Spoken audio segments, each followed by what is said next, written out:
सभी साथियों को मेरा नमस्कार। साथियों, हम लोग संधि के अंतर्गत स्वर संधि और व्यंजन संधि को पूरा कर चुके हैं। आज हम लोग विसर्ग संधि पर बात करेंगे।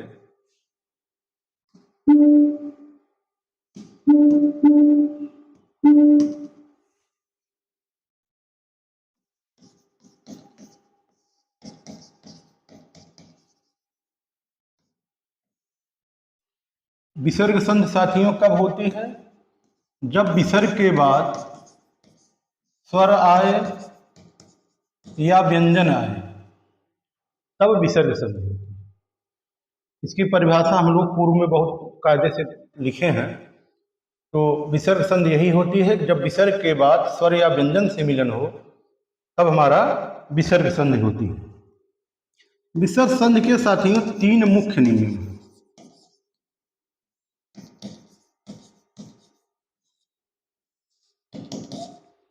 तीन मुख्य नियम क्या हैं? कि विसर्ग का ओ होना और विसर्ग का र होना, विसर्ग का स होना।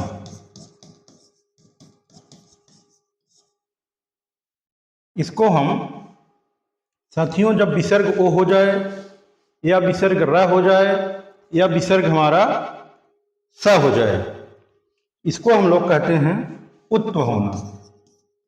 उत्व, रुत्व और सत्व। तो ये तीन मुख्य नियम हैं हमारे। क्रमशः पहले हम इन तीनों नियमों को पढ़ेंगे, उसके बाद आगे की बात करेंगे। ये तीन मुख्य नियम हैं, प्रायः इनसे क्वेश्चन एग्जाम में मिल जाते हैं। कुछ और तो विसर्ग का ओ होना, विसर्ग का र होना और विसर्ग का स होना। तो चलिए सबसे पहले हम बात करते हैं विसर्ग का ओ होना। कब विसर्ग हमारा ओ हो जाता है?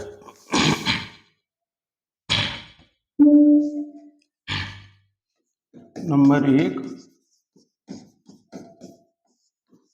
विसर्ग का ओ होना। विसर्ग हमारा ओ होता है साथियों जब आ हो पहले, आ के बाद विसर्ग हो, और उसके बाद दो टाइप के वर्ड होते हैं। जैसे आ है, आ के बाद विसर्ग हो। अब इसमें या तो आ हो या सघोष व्यंजन हो।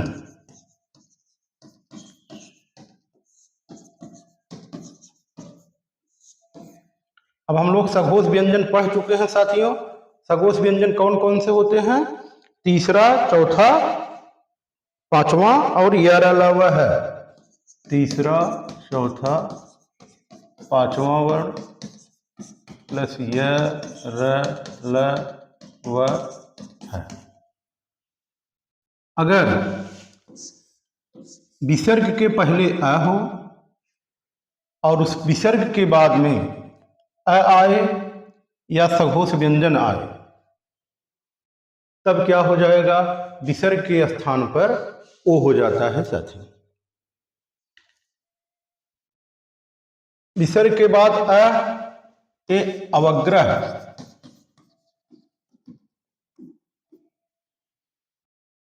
अवग्रह भी होता है। तो अब इसमें जो है हम कुछ उदाहरण देखते हैं। जैसे मनः धन अनुकूल, क्या हो जाएगा ये? मनोनुकूल।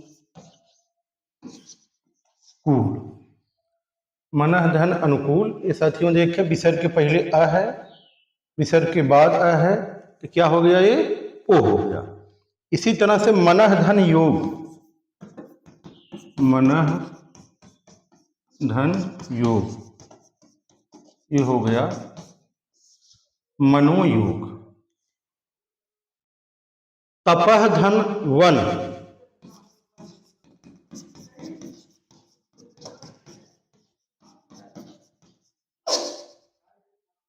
तपोवन। मनः धन विज्ञान,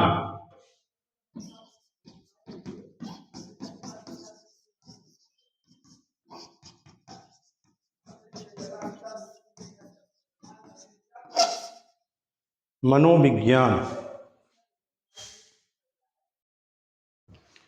इन शब्दों को देखते हैं साथियों। ये देखिए मनः धन रंजन, क्या हो जाएगा? मनोरंजन। ये है हमारा तमः धन गुण, तमोगुण। सब देखिए विसर्ग के स्थान पे ओ हो रहा है। मनः धन विकार, मनोविकार। या अधः धन गति, अधोगति। यशः धन दा, यशोदा। तेजः धन रास, तेजो रास।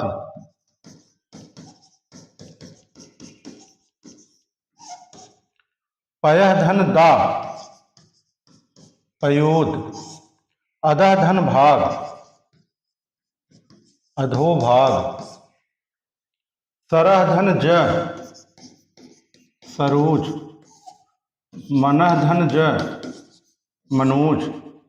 पयः धन धर, पयोधर। शिरः धन मणि, शिरोमणि। पुरः धन हित, पुरोहित। सब देखिए विसर्ग के बाद सघोष व्यंजन है तो क्या हो रहा है साथियों? ओ हो रहा है। कुछ शब्द हम अवग्रह वाला देख लेते हैं, जैसे को,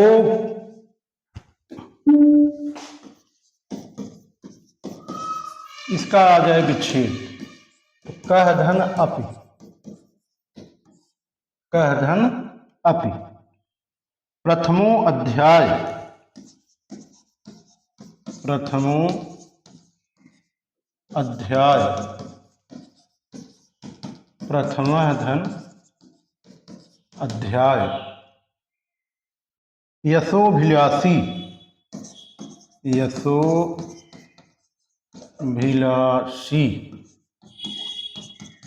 यशः धन अभिलाषी।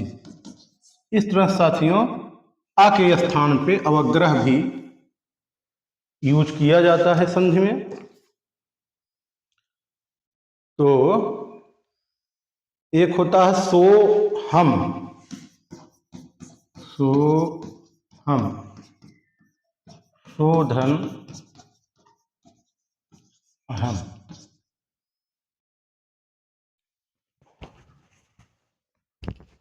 तो ये हमारा हुआ विसर्ग का ओ होना। अब हम साथियों देखेंगे विसर्ग का र होना। विसर्ग का र कब होता है?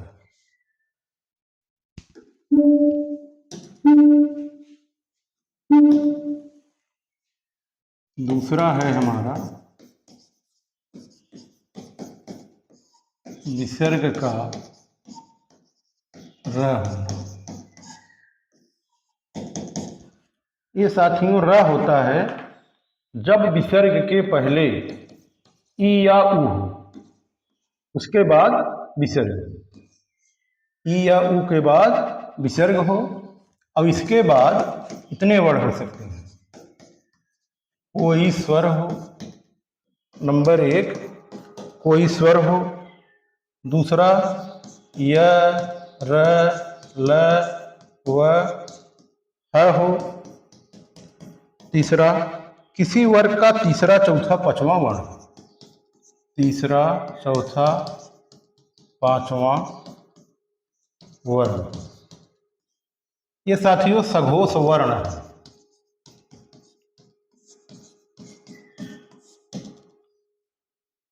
तो अगर विसर्ग के पहले ई ऊ हो और विसर्ग के बाद सघोष वर्ण हो। अभी हम लोग ओ वाले में सघोष व्यंजन सिर्फ देखे थे, इधर सघोष वर्ण मतलब इसमें स्वर भी है। तब क्या हो जाएगा? हमारा विसर्ग के स्थान पे र हो जाएगा साथियों। चलिए इसके उदाहरण देखते हैं। ये कुछ उदाहरण है सर साथियों। ये क्या है? निधन आदर, निरादर। दुर्धन गुण, दुर्गुण। दुर्धन लभ, दुर्लभ। बहिधन अंग, बहिरंग। निधन भय, निर्भय। चतुर्धन आनंद, चतुरानन। दुर्धन आचार, दुराचार। दुर्धन दशा, दुर्दशा। दुर्धन आशा, दुराशा। निधन बल, निर्बल। ये हमारा हो गया बहिरंग। ये नहीं रहेगा। ये हमारे कुछ उदाहरण हो गए जिसमें विसर्ग के स्थान पे र होता है। इसमें साथियों अभी और शब्द हम लोग देख सकते हैं। जैसे एक पुनः धन जन्म, पुनर्जन्म हो जाएगा। पुनः धन जन्म, पुनर्जन्म। पुनः धन जन्म, पुनर्जन्म। तो ये हमारा विसर्ग का र होना। अब हम चलते हैं विसर्ग का स कैसे होता है। तीसरा है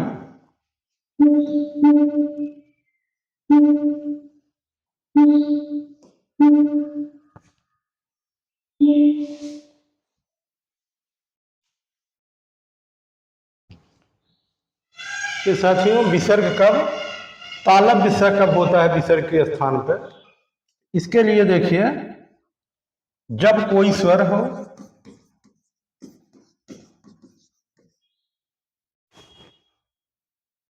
कोई स्वर हो और उसके बाद विसर्ग हो, फिर च हो, छ हो और स हो, तो विसर्ग के स्थान पे स हो जाता है। ये साथियों कौन सा स है? हमारा तालव्य स है। तालव्य स कब होगा?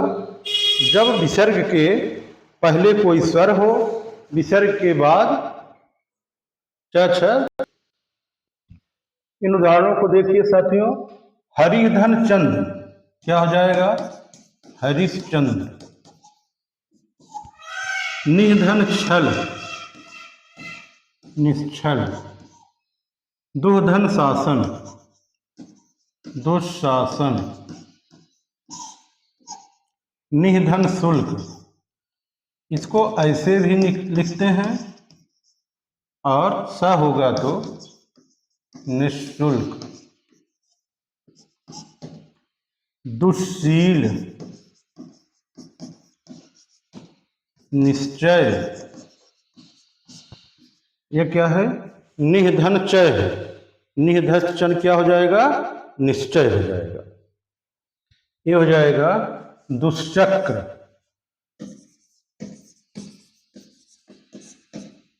ये हो जाएगा अंतश्चेतना।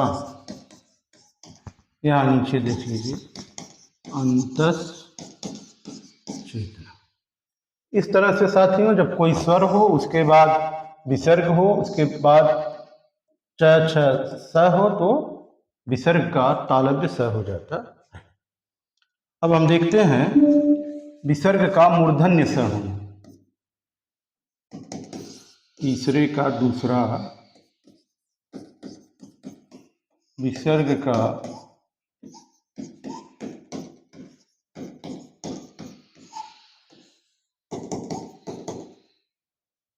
मूर्धन्य स होना।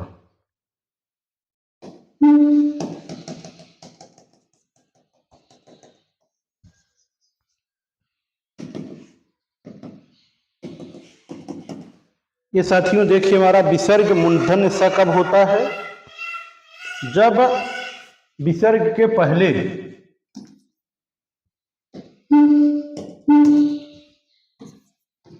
ई और ऊ हो, विसर्ग के उसके बाद विसर्ग, और विसर्ग के बाद क च ट त प, विसर्ग के बाद क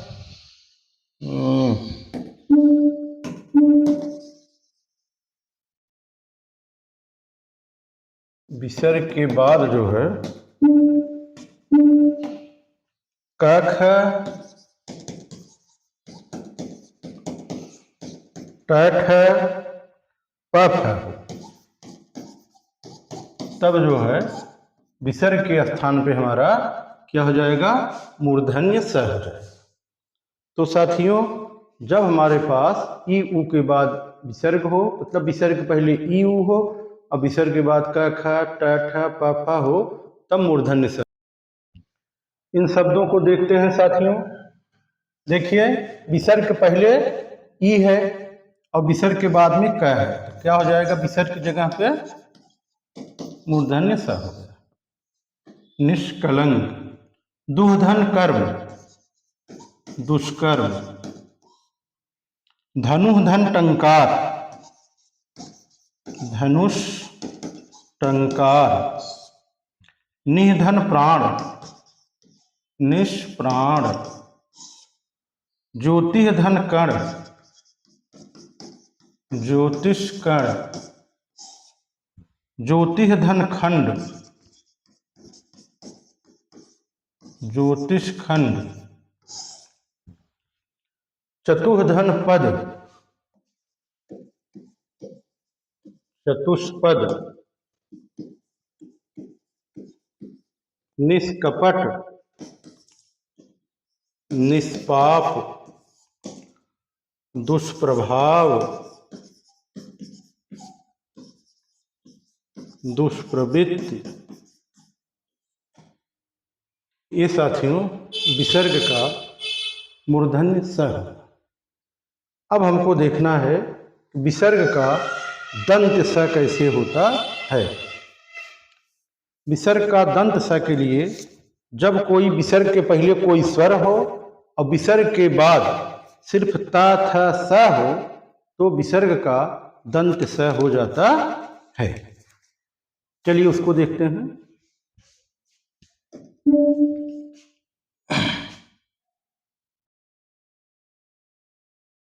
आज ये पीछे पड़ गई है।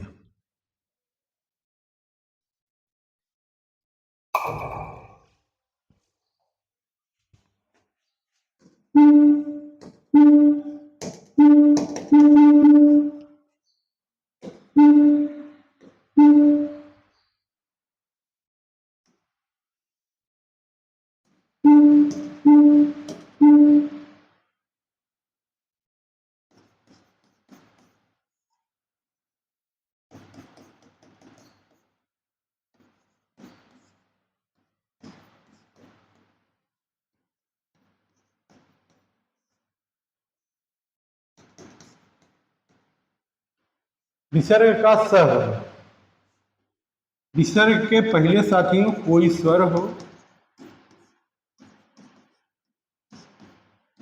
प्लस त ह स हो, क्या हो जाएगा? स हो जाएगा।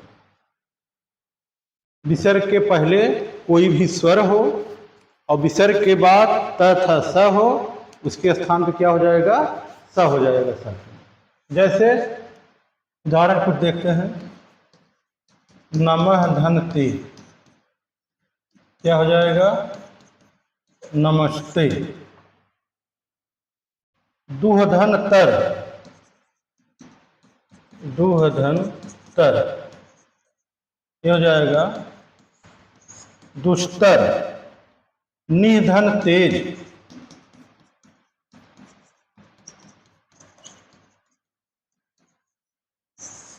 निस्तेज।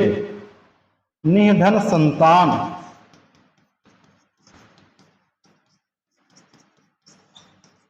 निस्संतान। निसंतान।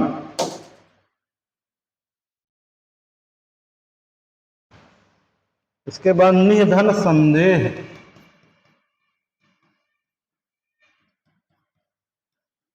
निस्संदेह। निदुहधन साहस,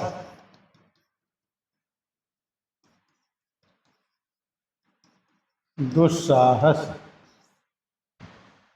इस तरह से ये हमारा विसर्ग का सा होना हमने देख लिया। अब साथियों हम देखेंगे विसर्ग का लोप होना। विसर्ग का लोप होना, ये नियम 2 का अपवाद भी होता है। विसर्ग के लोप होने में साथियों, विसर्ग का लोप होना और पहले स्वर का दीर्घ हो जाना तथा पहले स्वर्ग का दीर्घ हो जाना, ये एक अपवाद है नियम नंबर 2 का साथियों। जैसे मान लीजिए विसर्ग के पहले जब ई या ऊ रहता है और विसर्ग प्लस र है, यहाँ पे क्या हो जाता है, विसर्ग का लोप हो जाता है। विसर्ग का लोप हो जाएगा और जो ह्रस्व ई है ये हो जाएगी दीर्घ ऊ में, ह्रस्व दीर्घ ई में, और ह्रस्व ऊ जो है ये दीर्घ ऊ में परिवर्तित हो जाता है। जैसे निधन रस, ये क्या हो जाएगा, नीरस। विसर्ग का लोप हुआ और ये देखिए ह्रस्व ई हो गई दीर्घ ई।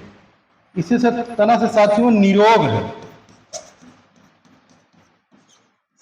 निरोग, ये क्या हो जाता है, निधन रोग, निधन रोग। तो यहां ये हो जाएगा निरोग, निरोग। नीरव, ये ऐसे है, नीरव है, निधन रव। दुराज है, दुहधन राज। ये कुछ उदाहरण है विसर्ग के लोप होने की। तो विसर्ग संधि में साथियों 3 ही मुख्य नियम हैं, बाकी अब जो नियम रहते हैं वो अपवाद ही होते हैं। तो साथियों हम लोगों ने संधि को पढ़ लिया, स्वर संधि को, विसर्ग संधि को, व्यंजन संधि को, तीनों को भली भांति पढ़ा हमने। अब आप सिर्फ इस पर अभ्यास करिए, नियमों को पढ़ करके आप अभ्यास करिए। आप अपने आप को संधि के सारे प्रश्नों को करने में परिपक्व महसूस करेंगे। जय हिंद।